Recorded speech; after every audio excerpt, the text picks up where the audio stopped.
On today's show, Mike asked me to be a special guest contributor, and my thoughts on the matter were... What does it look like I care, Michael? Does it look like I give a rat's ass? But eventually, he won me over. But are we going to just do a normal edition of the Bottom Line Wrestling Cast? No, we are not. Mike, JV, and myself will rank our top 5 favorite Steve Austin moments from the years 1999 and 2000. So join us, will you, as we stomp a mud hole on some memories and walk them dry. And that's the bottom line, because Mike and JV said so. Austin 316 says I just whipped your...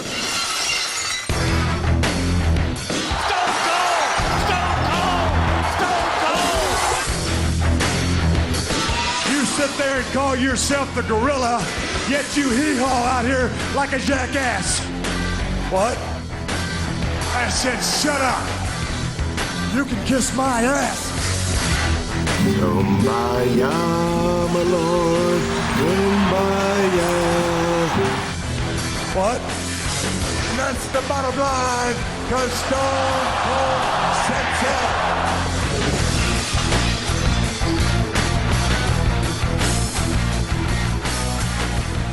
And welcome to a special edition of the Bottom Line Wrestling Cast.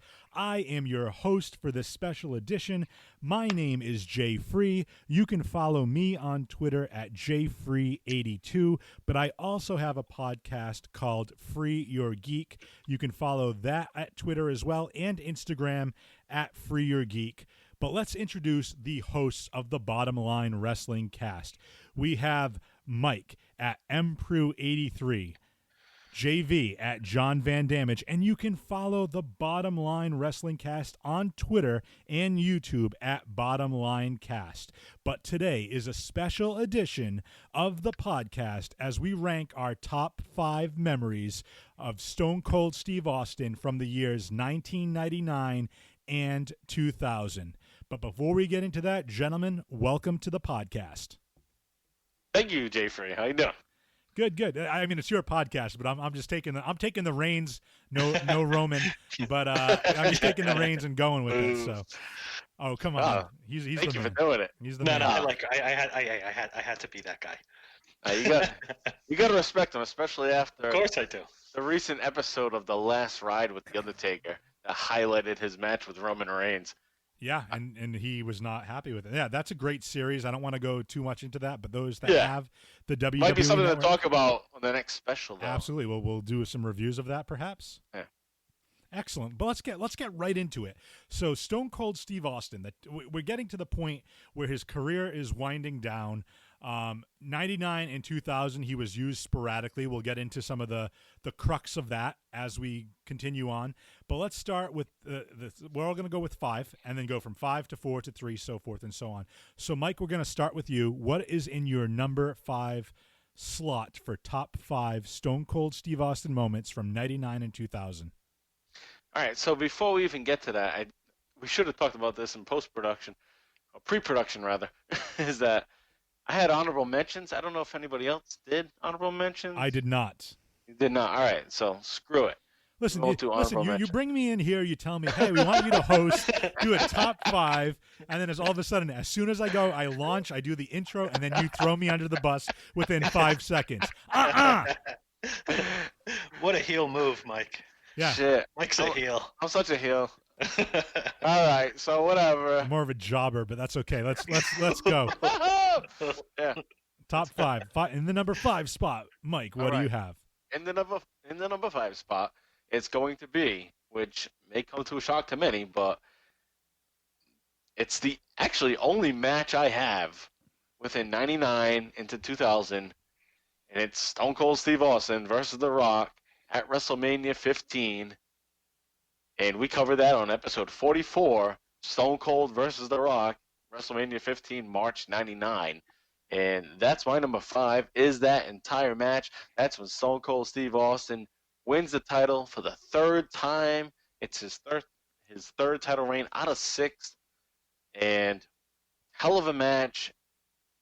Funny start to it. Austin doesn't have his favorite vest because he's going through a divorce and his life's all fucked up, and and he didn't pack his bags right, so he has his T-shirt that he has to wear down to the ring. So that's one thing that Stone Cold says that he hates about this match. But The Rock and Austin put on a typical 1999 style match where it was head down to the ring, brawl like crazy, go up the aisle, brawl into the entryway, back and forth, back to the ring, and just, typical stuff of 99, which is very great. And it's one of the best matches that JV and I were able to cover within our last, I don't know, say 6 months of covering, because there hasn't been a whole lot of Austin matches. And this is one of the best that we've covered during this last 6 months or so of doing the show. And that's March of 99. And I believe we both ranked it around 4.5 skulls. Yeah, we were up there. Yeah, so I mean, this was big. I mean, Austin defeats the Corporation. There was this, essentially this whole build-up from Royal Rumble up to this WrestleMania 15 match. And this was like the ultimate payoff. This was the ultimate payoff for Stone Cold Steve Austin. And if you were a Stone Cold Steve Austin fan like we were, you really popped for that. Right, he finally got the title back. Yeah, and you saw the next great champion. Well, he was already a champion, but you see, he solidifies himself as the next big thing in wrestling, and that's The Rock. He finds his dance partner that'll eventually have main event 2 more WrestleManias with. Yeah, absolutely. So this is the beginning. So that definitely has to be on the top 5. Yeah, I mean, Austin wins the Rumble, beats Vince McMahon in a steel cage match, and wins the title. What did you think, Jay, for you this one? Well, we're gonna get into that a little bit more, but yeah, I'll just kind of bury the lead now. That's also my number 5. So going into that though, I loved the fact, and one of the things that you guys touched upon too. This was the first meeting of Stone Cold and The Rock in the main event of WrestleMania. They wrestled each other many times in the main event of WrestleMania. This was the first meeting, but this was also not their first match. Don't forget, they started out feuding even when Austin had the Intercontinental title, and he ended up giving. So they went. You can kind of saw both of them become megastars in their own right, from a mid card with the Intercontinental title to the main event of WrestleMania. It really shows their trajectory. You often talk about rivalries within the business. You can talk about, for example, Mankind and Undertaker for all their feuds and their battles, or even Triple H and The Rock, or Triple H and Stone Cold. But Stone Cold and The Rock both came up at the same time. And you can say the same thing more currently. John Cena and Randy Orton faced each other 25,000 times in pay-per-view main events.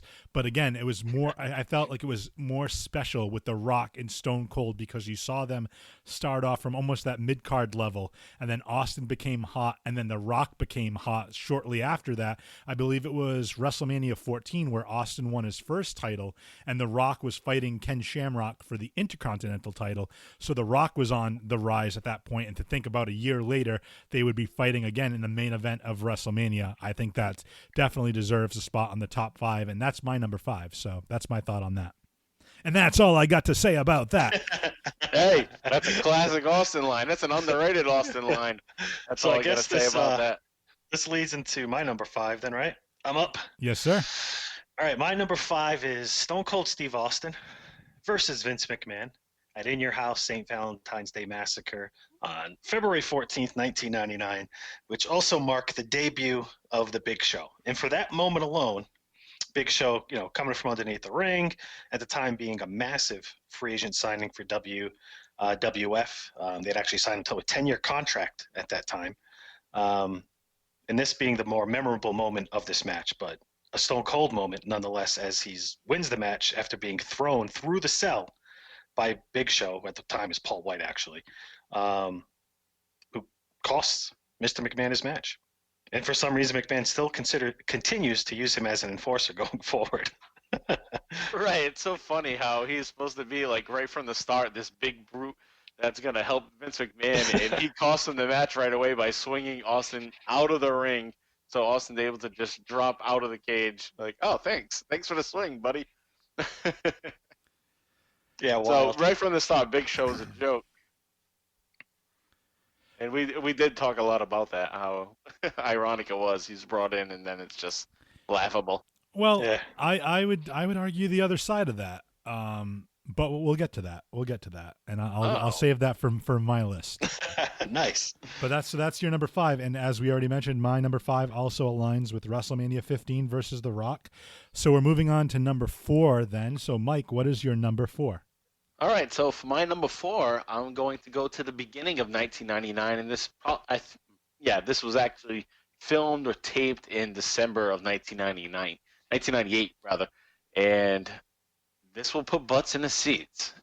And we covered this on episode 39 called Arrive, Raise Hell, Leave, in which we covered December 98 through January of 99. And that is when Mick Foley wins the WWF Championship. But one thing that's often forgotten is that Stone Cold is the one that helps Mick Foley win that title during that great moment. So Austin comes back, he helps Mick win the title, and it becomes this classic moment in WWF history. But through and through, it's a Stone Cold moment. I would agree with you. That's not on my list, but that pop when Austin's music hits, when DX is all running around ring, it was crazy. That pop, the place exploded, and then it popped even like louder when Foley won the championship. Yeah, I mean, that was a turning point in wrestling history right there alone for the Monday Night Wars and all that. So, yeah, definitely an Austin moment. It didn't make my list, but it did almost make the list. It's obviously a Mick Foley moment, but it's also, like I said, Stone Cold also moment. Stone Absolutely. Cold. I could see And that. it fits right in there. And I don't know about you guys, but 99, 2000, kind of thin with the Austin moments. I don't know about you. I mean, in the notes that, I don't know if you guys all checked it out, but I kind of referenced like 20 different things. And I found a hard time like picking 5 really good ones. So, that's just my opinion there, that Stone Cold helping out Mick Foley is a big deal. No, I agree with that. I think it's definitely noteworthy. I think it's definitely monumental. It just didn't make my list, but that's a good number 4. Or honorable mention if you would have given us the parameters beforehand. Yeah. But speaking of number 4, JV, what's your number 4? My number 4 is Royal Rumble 1999 on January 24th, 1999. That came out wrong, but Vince McMahon wins the Royal Rumble. Again, not an Austin moment, but it is in a sense that Austin's involved, and it just so happens that McMahon wins and eliminates Austin. No thanks to The Rock, acting as a distraction, which allows Vince McMahon to get Austin over the top rope for the victory. Both these men lasted 58 minutes in that match, which is pretty wild, as they entered at entrant number 1 and number 2. And leading up to this, Stone Cold, had quite the fight. He actually had defeated the Undertaker, if you recall, in a buried alive match at Rock Bottom in Your House, and that allowed him to actually qualify for this Royal Rumble match. I would agree that it was a great performance. However, if memory serves me correct, Austin got taken away in an ambulance, or he came back in an ambulance, and McMahon sat at the announce desk for a while. So they lasted 58 minutes, but they weren't fighting for 58 minutes. So that's the thing to keep in mind there. Yeah, it is one of the shittier Rumbles, especially when the winner is, like you said, sitting at commentary for most of the match, and Austin is not in the match for most of the time. So, and that's what it was all built on too. Is like, oh, this is Austin, McMahon, and they're not in the match really at all. But that goes to mostly heels in the match. True, and it's mostly junk though too. Yeah, yeah. Well, okay, 97 I believe is a worse Rumble, just by star power, because I know you had a lot of the luchadors in there. San Antonio. Yeah, San Antonio. So that's the one that Austin won, their first Rumble that he won. Yeah. I think I could argue that was probably the worst Rumble of all of them. However, my point that I was going to make is, and we talked about this a little bit on the last guest spot I did, the bonus episode on the Bottom Line Wrestling Cast.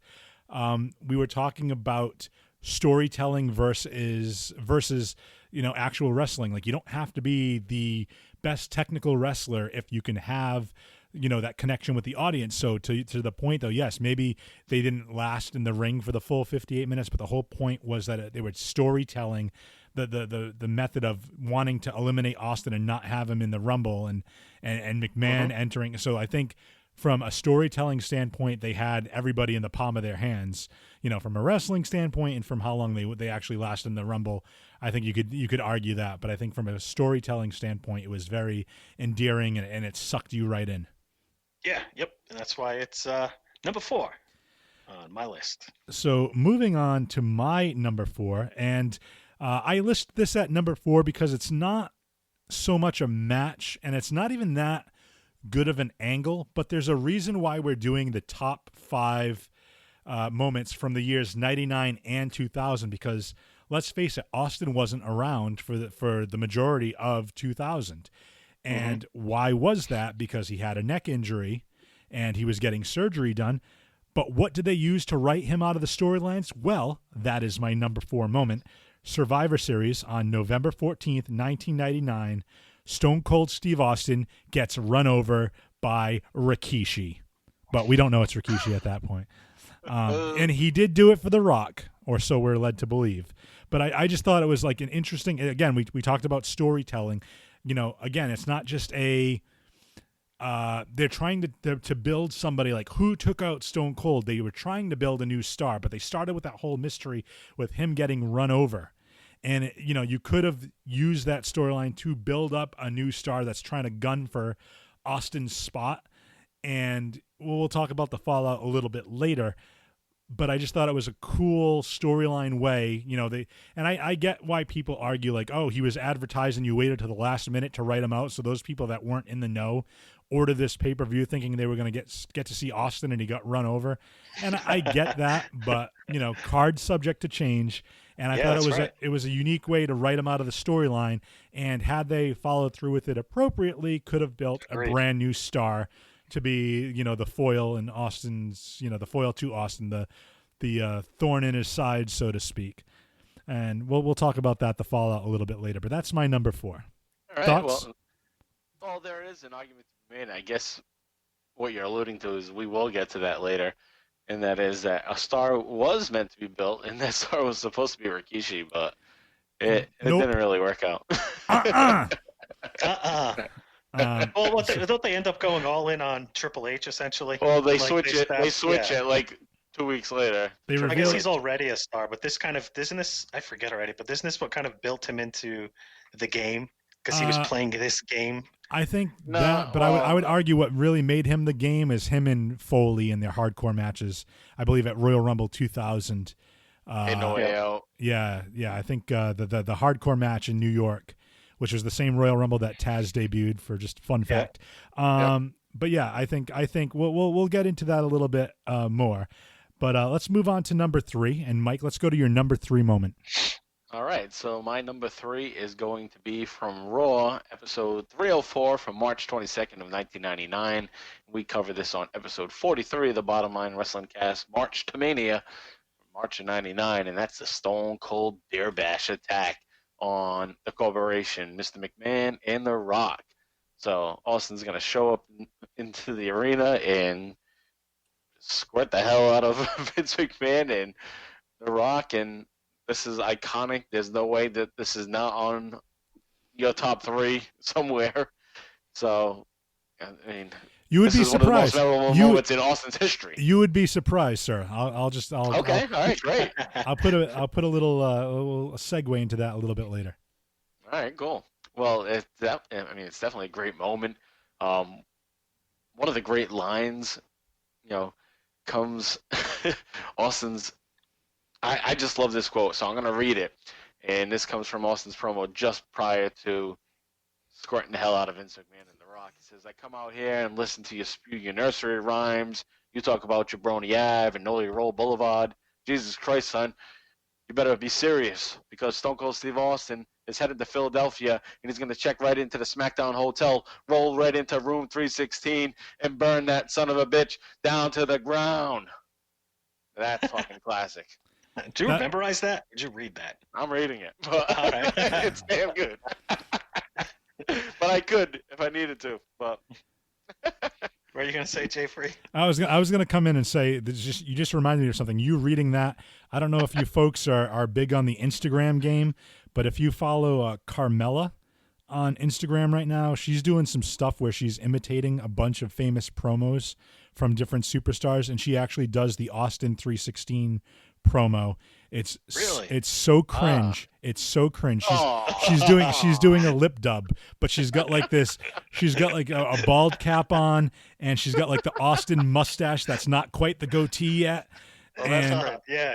And she did Sasha Banks, she did Stephanie McMahon, but it was like the promo between Stephanie McMahon and Brie Bella, and then Sasha Banks and Bayley, and Roman Reigns and Dean Ambrose and Seth Rollins as the Shield. She did one and dressed up as all of them, and it's super cringe, but it's entertaining.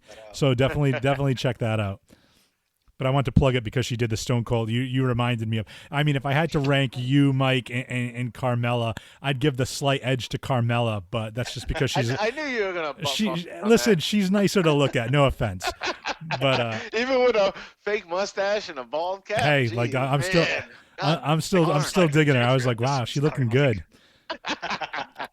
But yeah. Hey, quarantine gets everybody a little delirious. Yeah, exactly. Little stir crazy, cabin fever. But moving on to JV's number 3. JV, what's your number 3 Stone Cold moment from 99 and 2000? My number 3 is Rudy Poo Bridge. The Rudy Poo Bridge. Give us some background on that. Raw of April 12th, 1999. So the Rock and Stone Cold are kind of feuding right now. If I'm not mistaken, the Rock actually has Stone Cold's belt. Correct. Yep. The Smoking Skull belt, and they're playing this game where Austin, I believe he actually pages the Rock, 316. But he doesn't show up right away. So then later in the show, Stone Cold shows up, and he's like driving like a car or a limo, I forget. And the Rock's on this bridge in Detroit, Michigan with the belt. They kind of brawl at the belt. Rock gets the better of Austin, throws him into the water with the belt. That's right. And he also goes, "Go to hell." Yeah. And as he's pulling up in the car, he's like, "Here comes this Texas trailer park trash walking car." Something like that. It's Mike, funny. Mike, who are you imitating when you said "go to hell"? Well, it's the audio is. No, this is funny. You need to go back and listen. Go to hell. Go to hell. That's what you sounded like when you said it. I was like, who's that supposed to be? Is that Austin or is that The Rock? Oh, it's The Rock. And the funny thing about it is that the audio seems so out of place. It's like, what the hell is this? But it's supposed to be The Rock telling Austin to go to hell. And Hey, you know what punches him and knocks him into the water. They probably did that in post. Yeah. Two of my top 5 so far are like not good for Austin.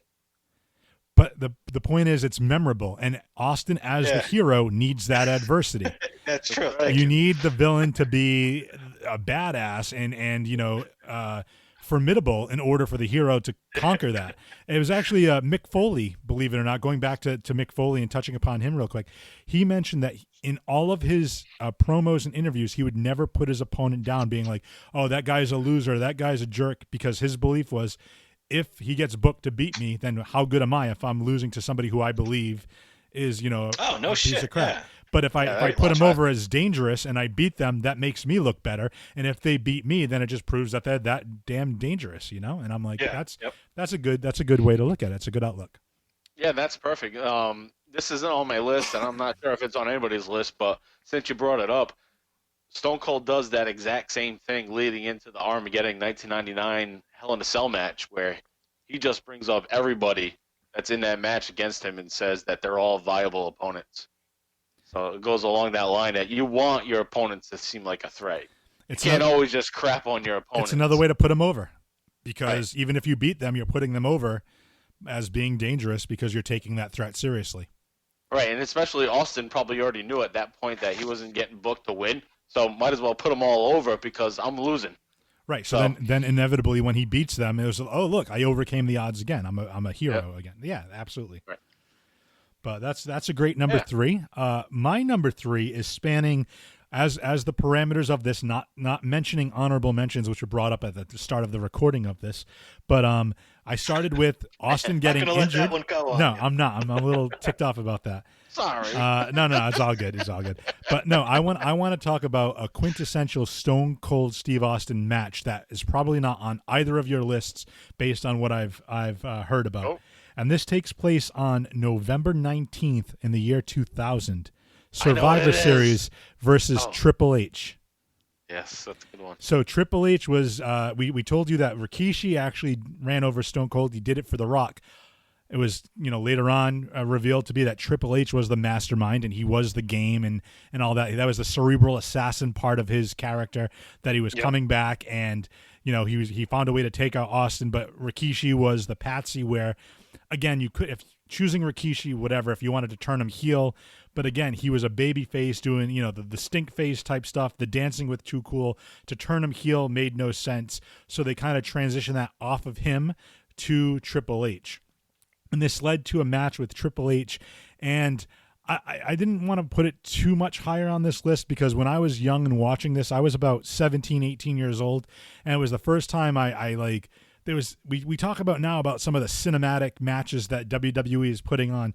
But going to the end of that match where Austin has Triple H trapped in a car, picks him up with a forklift and dumps the car, ass over tea kettle, and dumps it on Triple H on his head, and you hear Triple H going, "Austin, no! Austin, stop!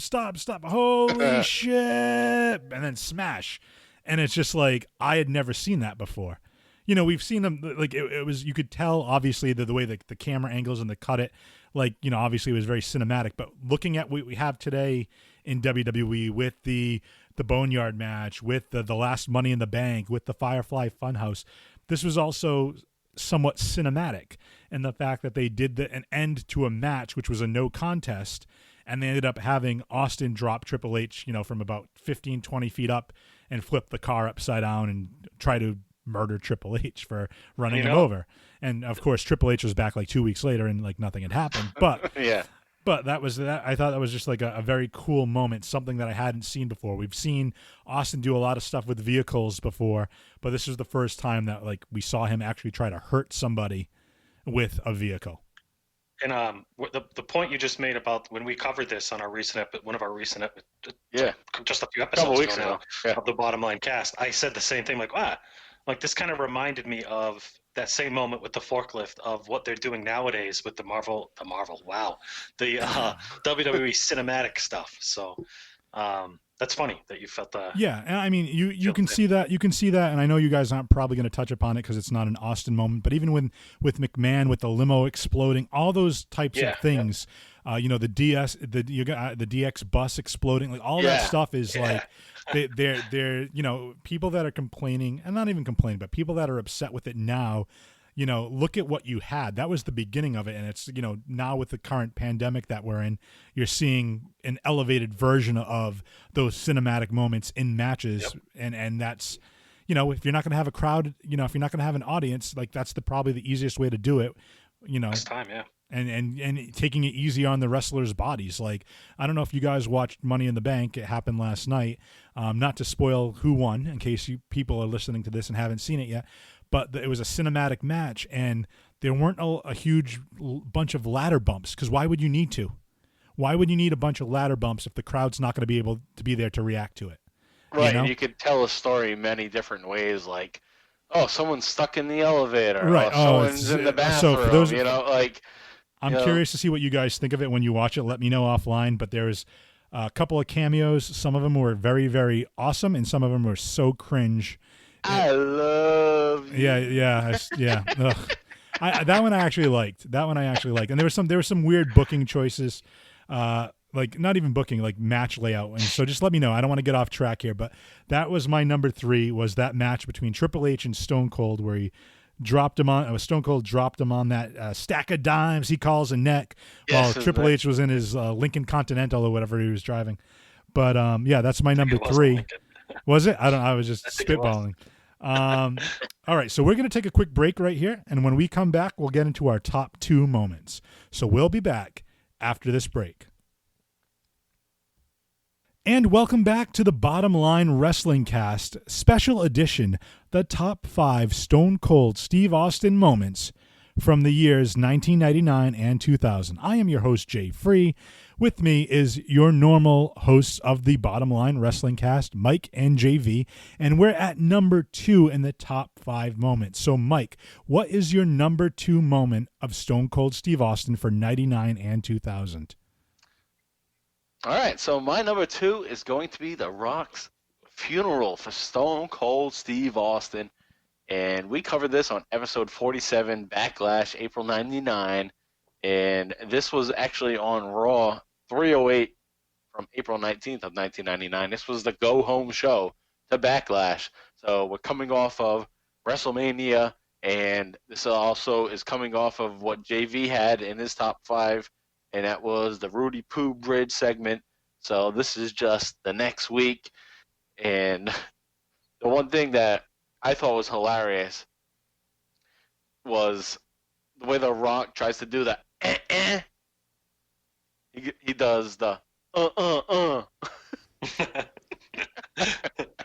And that's one of the things he brings up there is like, oh yeah, throwing you off this bridge wasn't good enough. You know, The Rock actually still has this championship, and he has it around his waist at that point. So he reveals that he never really threw into the Rudy Poo, over the Rudy Poo Bridge into the fucking Lake Michigan, wherever it was, and he has it around his waist at this point, and he's revealing to him that, you know, at Backlash, this Brahma Bull is going to come snorting and spitting, and he's going to stick these horns up your candy ass and all that shit. And from there, it just gets even better. Austin gets the keys to Rock's Lincoln Continental. He parks it. He sets it up real nice. He pulls in with a monster truck, the Austin 316 monster truck, and then runs it over, backs it up, runs it over again, pulls it into the arena. And at this point, there's a Buried Alive set on Raw, and Austin is going to run over the hearse. And then they stop brawling. Like, this is like a pay-per-view main event, it seems like, on this episode. And they're going back and forth at it. Austin knocks Rock right into the grave. He hits him with the belt. He gets his belt back. Everything's good again. And that heads off to Backlash, which is a great match, underrated match. Didn't make my top 5, but we'll see if it makes anybody else's. First of all, you call it a title, not a belt. FYI. That's edict of Vince McMahon. Belt is something that holds up your pants. No, that's a great moment. That is a great moment. You know, and we'll talk a little bit about that a little bit later on from my list as well. We'll talk about some of those instances. But JV, your thoughts on that? Did that make your list, or is that outside of your list? No, it didn't make my list. It was outside of it. But it's epic. It's iconic. You got the Austin 316 monster truck. As Mike said, it was kind of cool how this all kind of plays into what's leading up to. This is before the WrestleMania 15 match, correct? No, after. So it's right around that time in '99. Right before Backlash. Kind of on fire, and their feud is starting to kind of peak out, I guess. But I don't really have much to say about it. Okay, well, no, that's good. And you ain't got much to say about that. That's all you got to say about I that. can sit here and ramble and bullshit, but I got nothing. Well, you know what you do have? You have your number 2 pick. So what is your number 2 of the top 5 Stone Cold Steve Austin moments of the years 2000 and 1999? Well, I blew my load on my number 2 back on someone's number 5, I think it was. And that was WrestleMania 15, The Rock versus Stone Cold Steve Austin, March 28, 1999, in Philadelphia.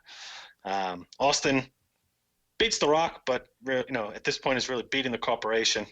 As I said earlier, it's the first of their 3 matches, and everything I said about 12 minutes ago still stands now at number 2. And I was going to say, is that the match where the Rock takes that really absurd looking Stone Cold Stunner, or is that later on that he does the weird flip and he like goes backwards and does like a kip up type thing?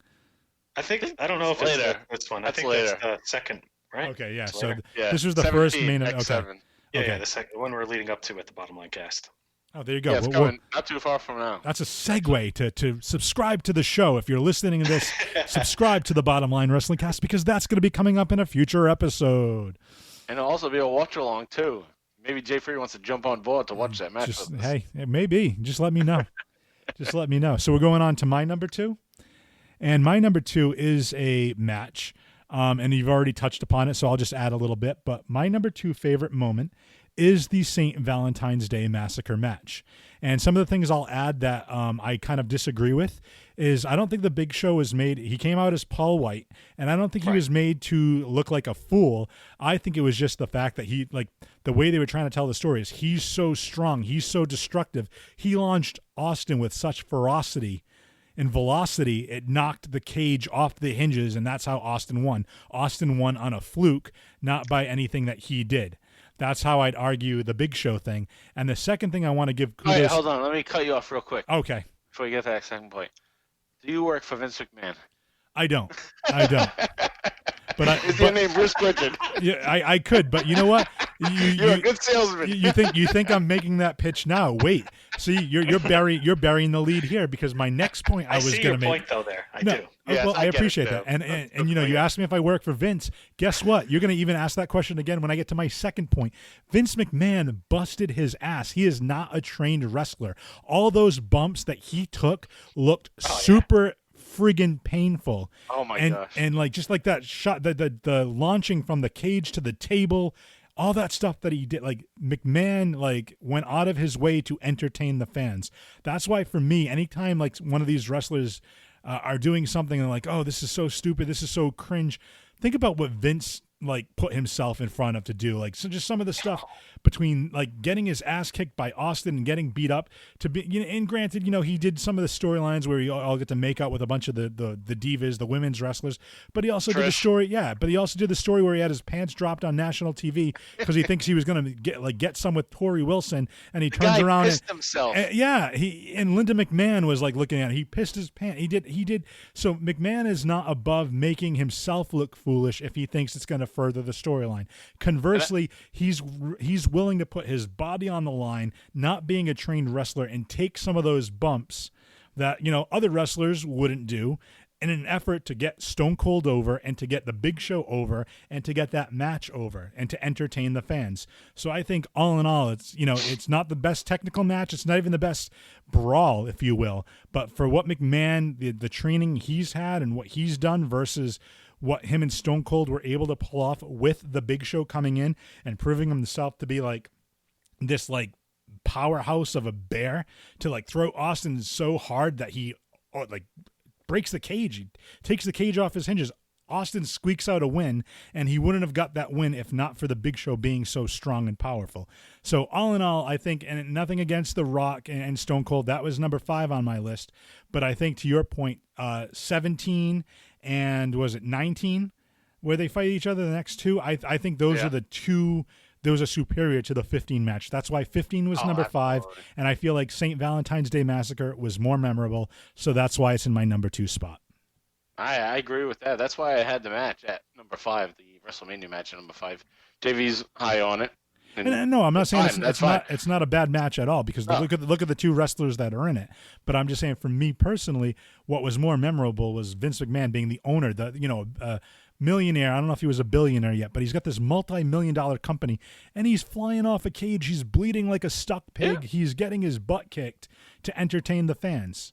Like, and he's jacked. And he's jacked. He's a bodybuilder. You know, that's his thing. He had a reason to get into really good shape. Yeah. Well, just weeks before that, when he was training for the Royal Rumble. Yeah. I hate Austin. He went in. He cleaned off the old. He went. Yeah. He ended up going to the warehouse, found some old Ico Pro, ended up taking that Ico Pro, and again ended up getting jacked. But that's my number 2. So let's move into number 1s. But before we move into our number 1s, because the rules were changed to me like at the start of this podcast when you told me that honorable mentions were a thing. within the podcast. Both Mike and JV have honorable mentions. So I'm going to say my honorable mention right now, just from everything that I've heard that's not on my list, is I'm going to go with the Rudy Poo Bridge as my honorable mention. So I'll throw that out there. But I'm going to go to Mike. What's your honorable mention before we get into your number one? That's a good one because that almost was my honorable mention. But my honorable mention is going to be when William Regal comes out. And JV and I talked about this not too long ago. This is from September 25th, 2000. Is this when he's doing the reading? Yes, he's doing readings. Oh my God, I love this moment. I didn't even remember this. Go ahead. You just sparked it in my brain. He's doing readings. He comes out. He shits on the crowd for a little bit, and he says, "Oh, you guys need to be educated." So he starts reading some Shakespeare. I think he's like Mercutio or something like that, right? Yeah, I think he's reading Macbeth. No, Hamlet. He's reading Hamlet. And the one thing that JV and I had a discussion about. So this is a good point to bring this up because we kind of fucked up a couple weeks ago when we talked about this because we're like confused with, oh, he was Steven Regal in WCW and then he was William Regal, and that's confusing. And I'm used to calling him Steven, and we had that little discourse going on.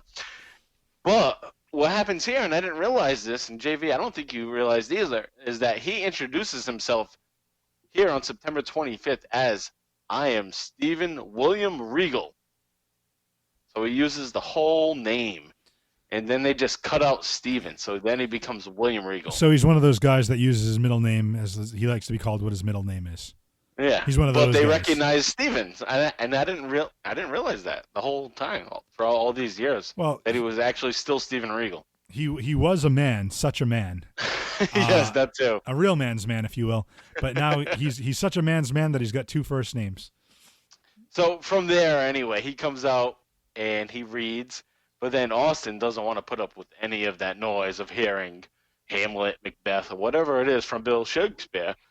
And Austin busts out here on September 25th, and it's at the 1 hour and 20-minute mark. And I give you that mark because you need to check it out. It's so abrupt.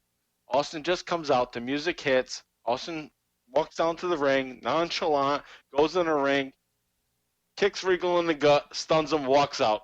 Nothing. Doesn't peg fingers, doesn't drink beers. Like, he's basically, shut the hell up. See you later.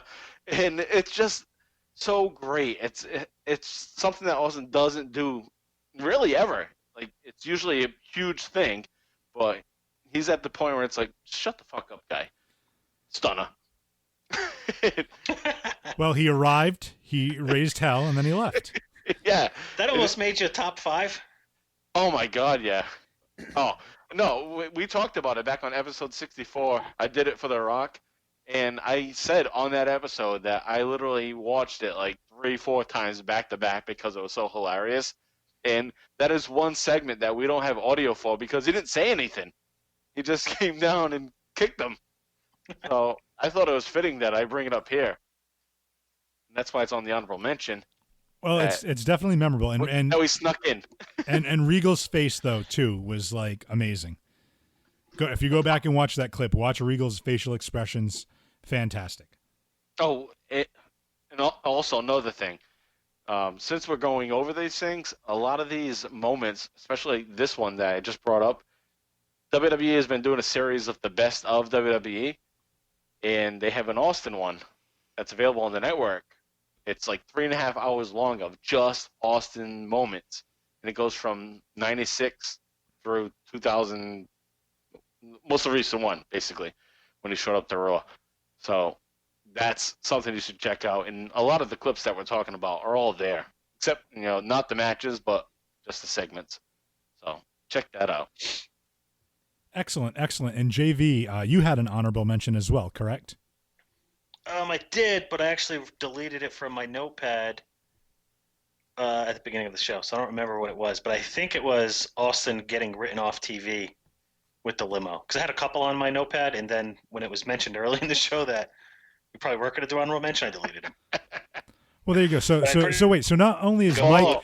Wait. So not only I settled on Austin getting written off TV. Not only did Mike throw that at me last minute, so he also screwed you up by telling you to do it, and then when he said we weren't going to do it, you erased it.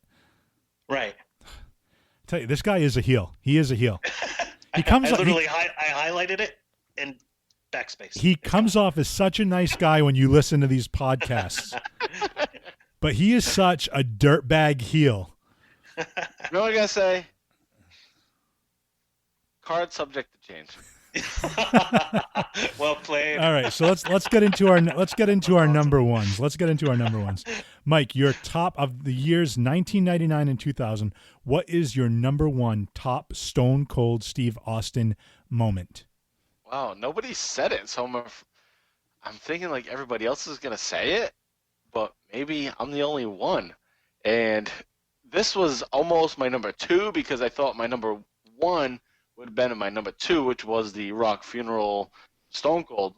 I was gonna have that as number one because I thought that was a memorable moment more so than the one I'm gonna bring up. And I had to go with this because it's just my favorite one. It's stuck in my memory. I can just go back and watch it over and over again. It's hilarious. And it is Stone Cold Steve Austin, CEO 316 from June of 1999, June 14th of 1999. And it's actually on episode 316 of Raw. And we cover that on episode 51, CEO 316. And Stone Cold Steve Austin is now the CEO. He's gotten control and he's taken over the headquarters. This is and it's very fitting because of, Jay Free just brought up Money in the Bank not too long ago.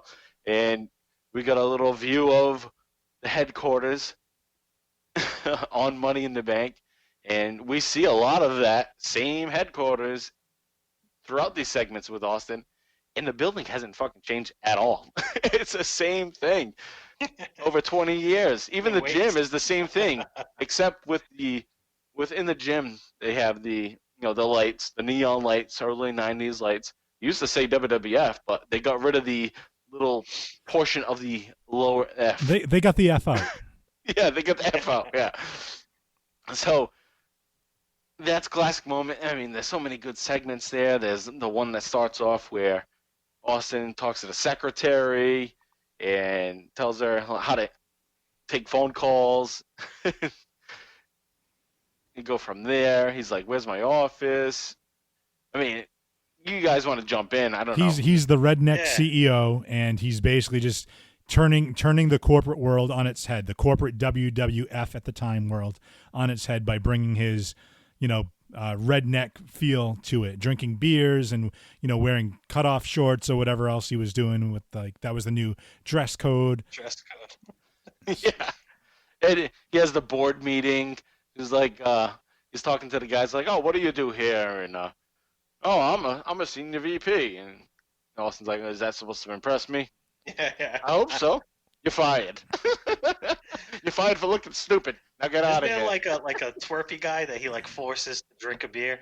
Yeah, so he continues from there, and Austin starts moving on to human The guy thinks resources. he's all cool. Yeah, the HR guy. Yeah, HR guy. His name's Matt DeLuca, and looking at this time now, when we covered it, this guy that I'm about to bring up wasn't a frame of reference at all, but that dude, Matt DeLuca, looks like Anthony Fauci. That's funny. He looks exactly like him. Also looks like a guy I work with, too. But he's the human specialist, human resource specialist, and he's afraid to say ass. Austin's like, "Oh, you're going to learn to read this handbook, and, you're going to be tested in how to say, Austin things." So he's like, "All right, ass. I said it, ass." Yeah, that's right. Yeah. Then he starts walking around with swagger. He puts his coat over his shoulder and starts walking around. And Austin's following him to another guy's office, and it's just great shit. And then it ends up being great shit because Vince McMahon's office gets filled with manure, with some shit. So great stuff there. And the one thing that I did want to bring up again, because I thought I had a great catch when we talked about this back on the episode that we covered it, is that Vince McMahon has a magazine cover, a WWF magazine cover of himself in his office, which was not an actual WWF magazine. It's just a fake WWF magazine cover of him. And it's like my dated. fake one of Bob Backlund having me in a. Yeah, me too. Fake I have that one too. Yeah. Or like when you're 10 years old and you get a fake baseball card when you're playing Little League. One of those things. But it's dated August 24th, 1988.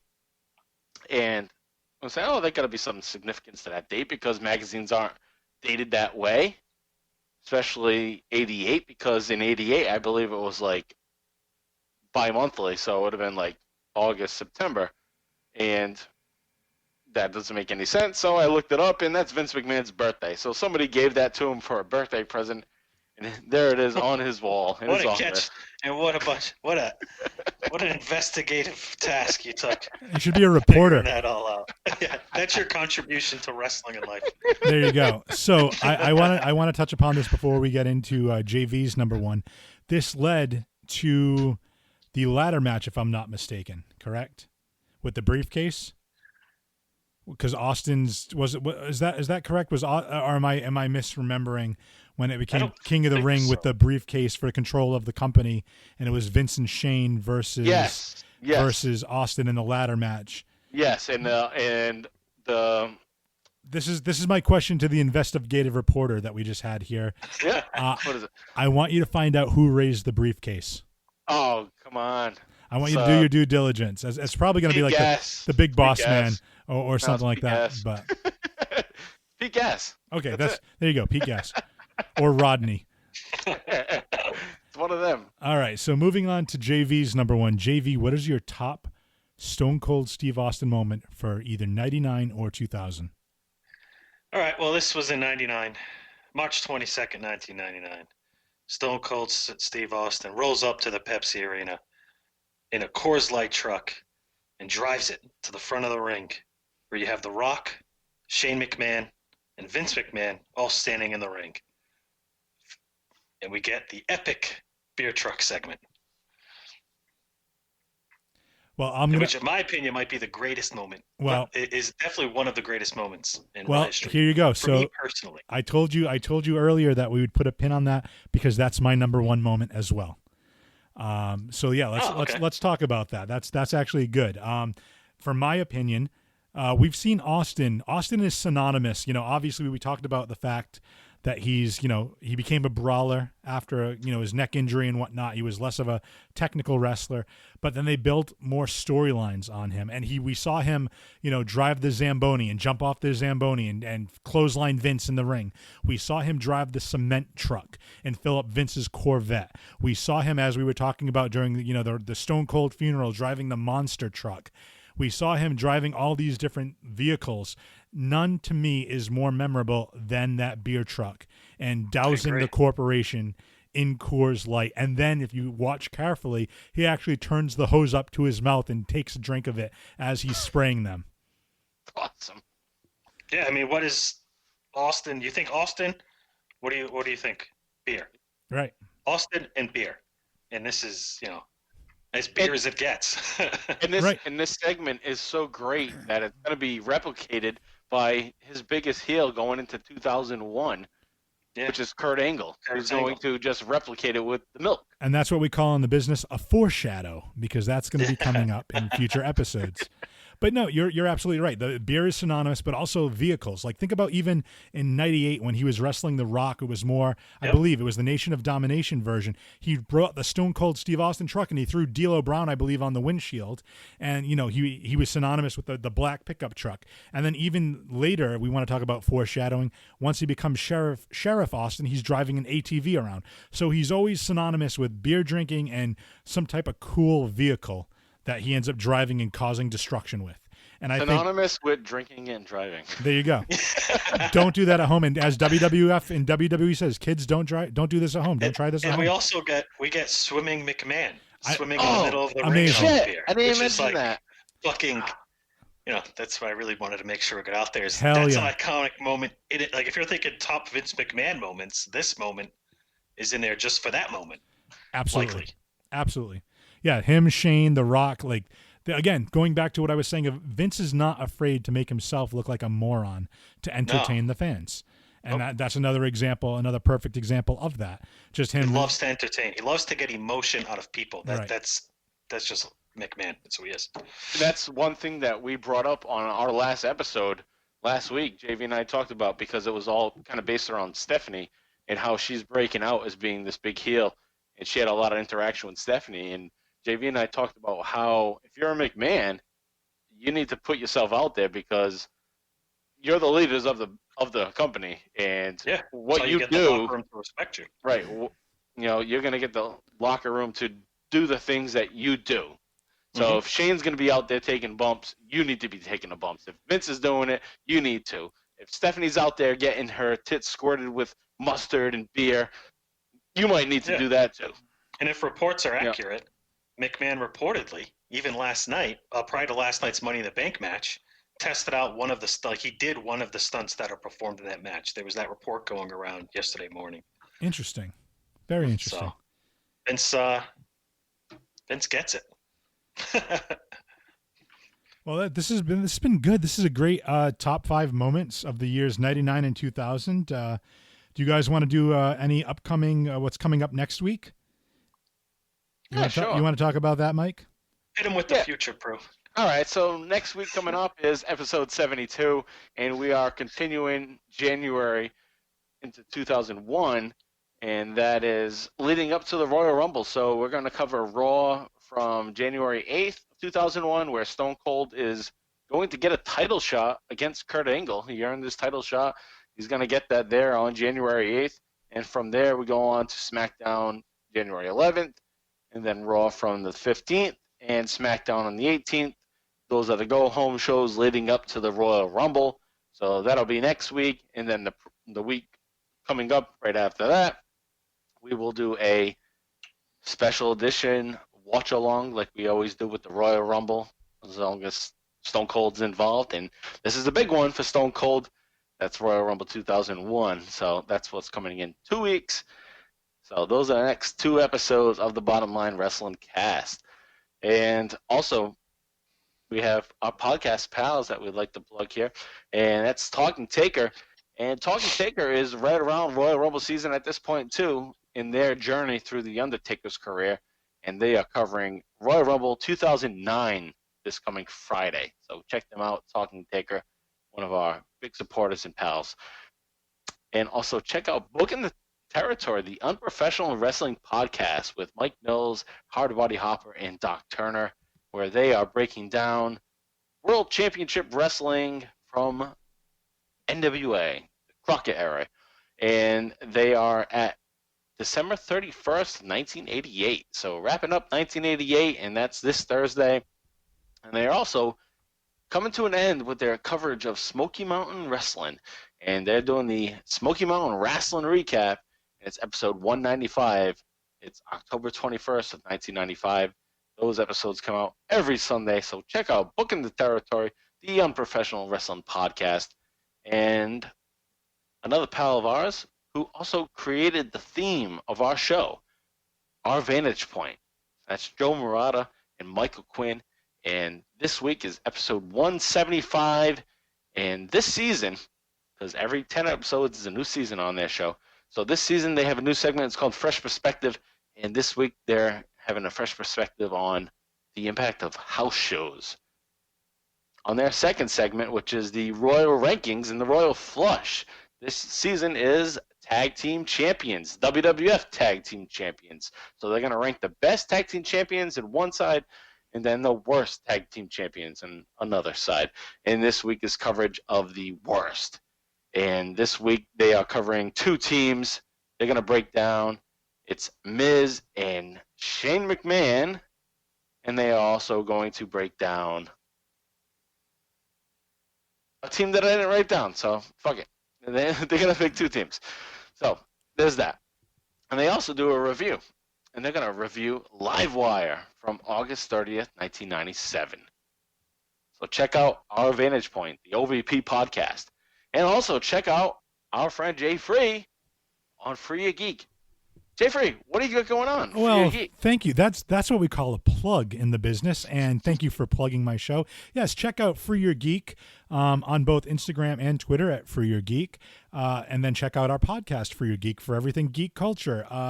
Right now in the pandemic, my co-host KB He's actually binging for the first time ever Buffy the Vampire Slayer, the television series. So I think we're going to have an interview with him and just discuss his thoughts on the first few seasons.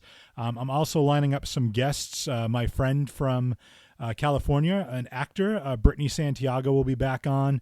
I'm going to have my buddy Sal on, who's going to be talking about some of the horror movie and survival movies to watch during this pandemic. We're also going to be interviewing at some point my friend Jedi Jax, who has her own podcast called Being Fearless, and we can talk about her fitness journey and just some of the struggles she's had and why she's a fearless person and why she decided to do a podcast at this point in her life. So we got a couple cool things coming up over the next few weeks and months. So check us out at Free Your Geek, anywhere you get your podcasts. Just type it into Google, Free Your Geek, and then follow us on Twitter and Instagram at Free Your Geek, and follow us on YouTube at Free Your Geek. Well, it sounds like a lot of great stuff going on there at Free Your Geek. It's been a long time coming, though, for KB to start watching Buffy, right? Because this is something that you've talked about a while back. Yeah, right? and I'm trying to get him now because I feel, not to get too off topic, I'm a big fan of the spin-off series Angel, which is so to me, I think Angel is a darker show. It's a more morally ambiguous type of show because you don't like the good guys do bad things and the bad guys do good things. It's not as black and white sometimes as Buffy is. It's almost like the adage is that Buffy is like you're a kid in high school and college and becoming a young adult, and then Angel is now that you are an adult, you're in the real world and you find out how like seedy and like distrust another world. It's a total like culture shock.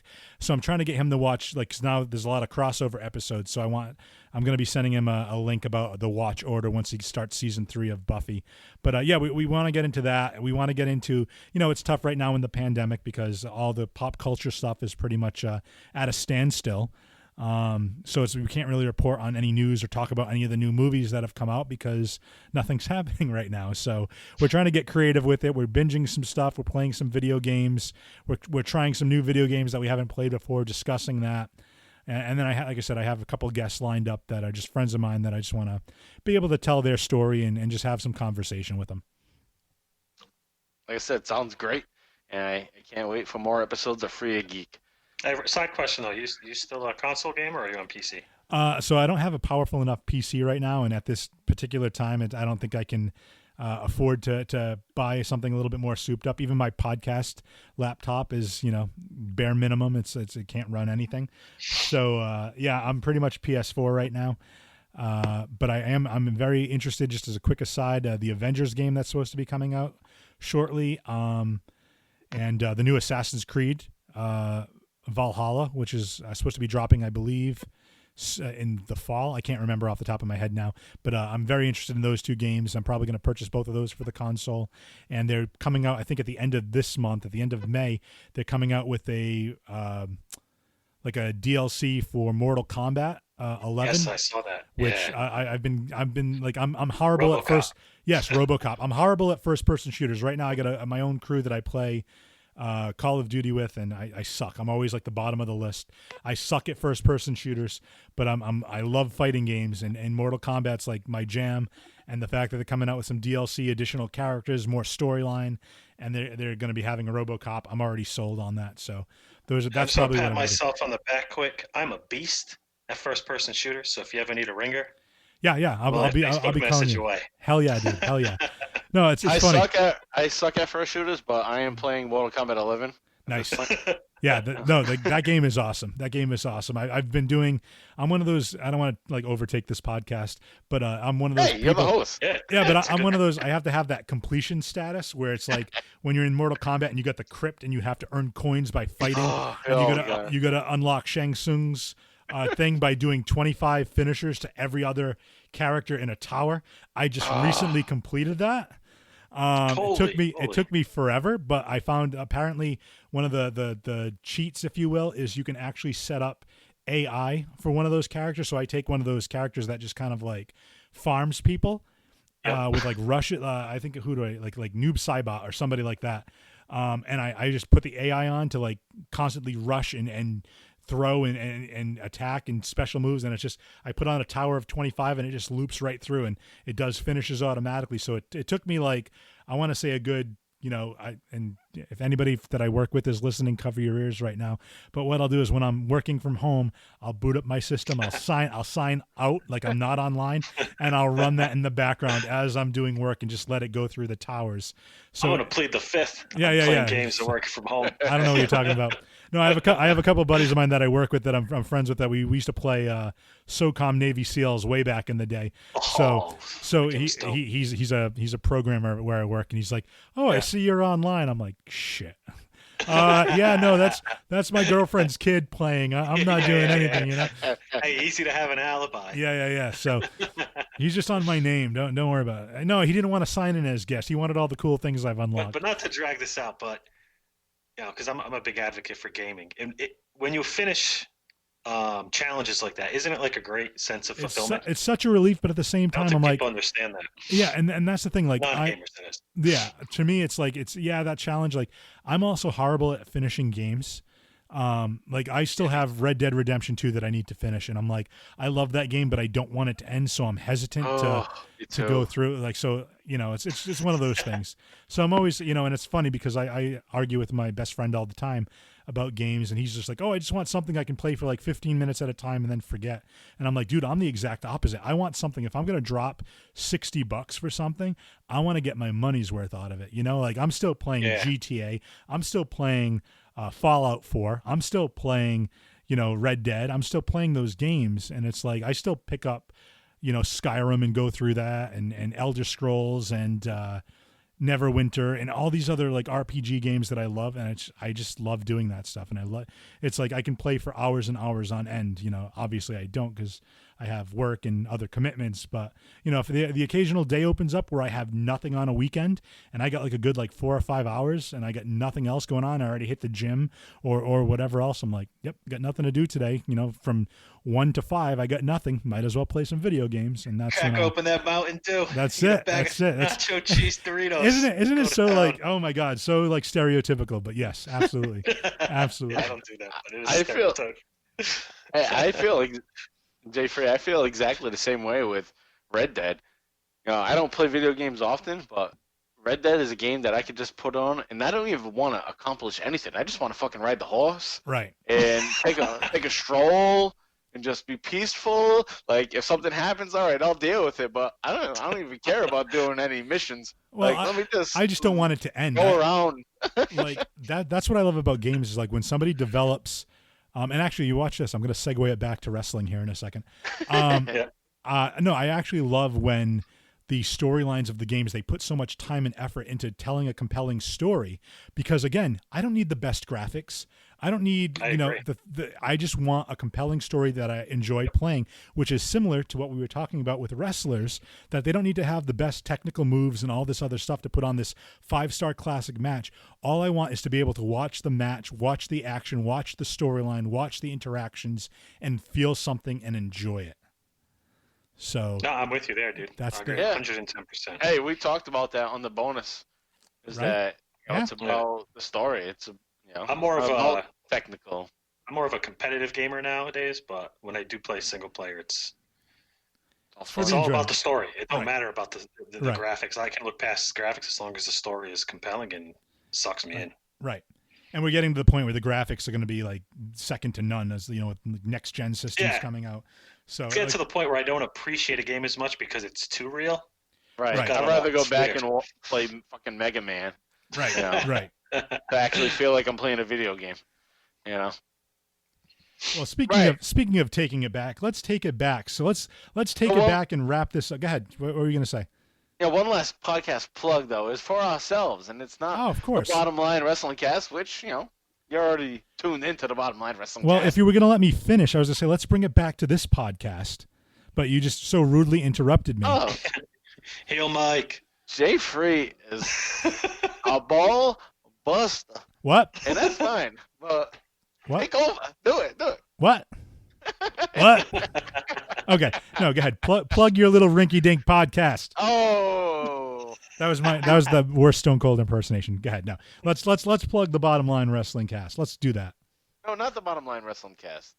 It's the Extreme ECW Live Cast, pal. So following ECW, where can you find the ECW live cast, the Extreme ECW live cast? All right, so this is an exclusive. It's only available on the Book in the Territory Patreon feed. So the show that we plugged moments ago, or fucking like 20 minutes ago, it's Book in the Territory, and they cover old school wrestling, and we are part of their Patreon feed. And JV and I, we are doing bi-weekly episodes, watch-along format of Eastern Championship Wrestling at this point. And we started back in April of 1993, and we are currently at March 15th and 22nd of 1994. And we are heading into a year of doing this by 2 weeks from now. So JV and I have been watching some shit, some good shit, and some more shit, and it's been back and forth, but we're making our way through. We're putting our due diligence into following Eastern Championship Wrestling, soon to be Extreme. So, ladies and gentlemen, go to patreon.com, check out Booking the Territory, and for the $5 monthly tier, you can hear Mike and JV do watch-alongs and lead up to ECW. I can't wait to hear when they get to Rob Van Dam, Taz, the Eliminators, Sabu. Can't wait. Was Francine, Beulah McGillicuddy, Kimono Wanalea. That's going to be some interesting listening. I can't wait. So go on, check out Booking the Territory on Patreon. And for the $5 tier, you can hear these two gentlemen talk about ECW to the extreme. Perfect. All right, now do your Twitter and stuff plugs. No, we already did that. We're good. All right, so thank the listeners then. Thanks, guys, for listening.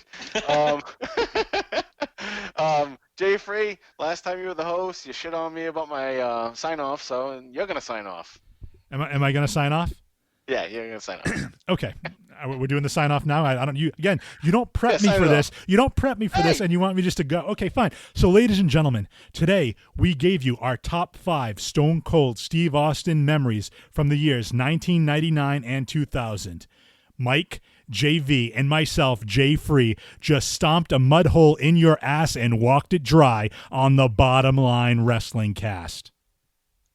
So long. And that's all I have to say about that.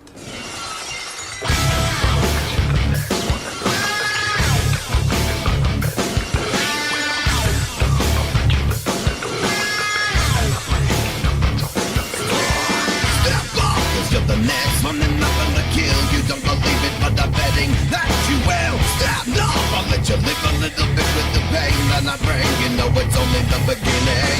Stop up, cause you're the next one and I'm gonna kill you. Don't believe it, but I'm betting that you will. Stop, no, I'll let you live a little bit with the pain that I bring. You know it's only the beginning. I'm breaking the limit inside you. Stop making someone to hide you. I'm breaking the limit inside you. Stop making someone to hide you. I'm breaking the limit inside you. Stop making someone to hide you. I'm breaking the limit inside you. Stop running away, bring it on.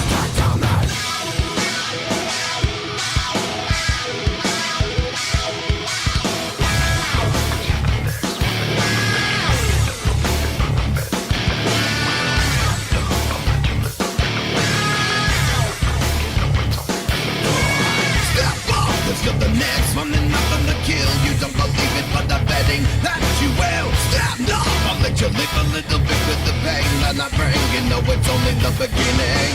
Step up, cause you're the next one and I'm gonna kill you. Don't believe it, but I'm betting that you will. Stand up, I'll let you live a little bit with the pain that I bring. You know it's only the beginning. I'm breaking the limit inside you. Stop making someone to hide you. I'm breaking the limit inside you. Stop making someone to hide you. I'm breaking the limit inside you. Stop making someone to hide you. I'm breaking the limit inside you. Stop running away, bring it on.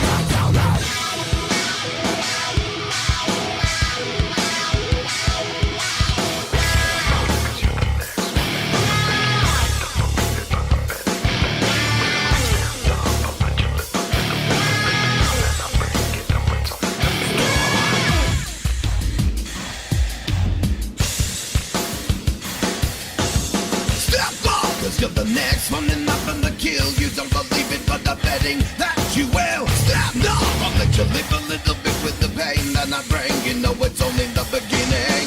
Not breaking, nothing in inside you. Stop making someone to hide you. I'm breaking, nothing in inside you. Don't run away, bring it on.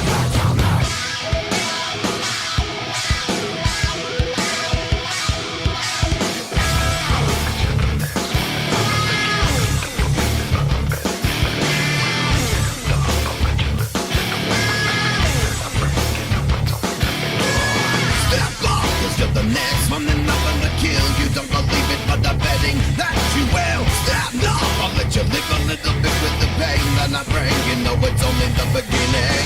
Step up, let's kill the next one and nothing to kill. You don't believe it, but I'm betting that you will. Stand up, I'll let you live a little bit with the pain that I bring. You know it's only the beginning. Not breaking, nothing